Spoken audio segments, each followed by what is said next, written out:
Pertama, mengamankan 2 orang yang berdasarkan laporan masyarakat, yaitu saudara V, ya, pekerjaan pelajar, kemudian saudara MI, ya, pekerjaan pengangguran.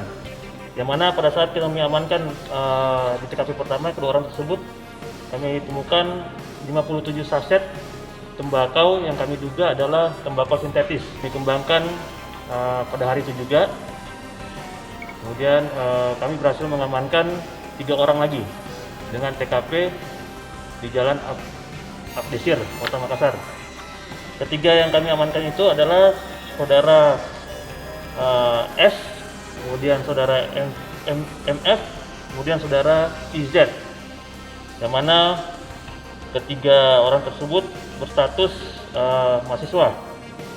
Dari ketiga orang tersebut kami mengamankan ada ini 78 saset tembakau yang kami duga adalah sintetis, kemudian ada 4 saset lagi, kemudian ada 3 saset tembakau dalam tas saudara MV. Yang mana TKP kedua ini merupakan home industry dari tembakau sintetis. Jadi ketiga orang ini yang berperan sebagai peracik. Jadi mereka sistemnya video lewat online, lewat Instagram dengan nama akun @hellboy. Nanti di situ pembeli nanti mungkin berinteraksi lewat akun, nanti akan ditempelkan di tempat yang telah ditentukan.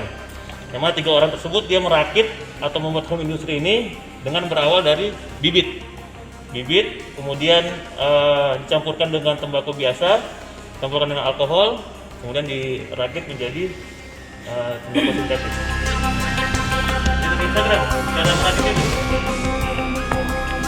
Apa? Mau bikin usaha? Usaha apa? Usaha sintetis.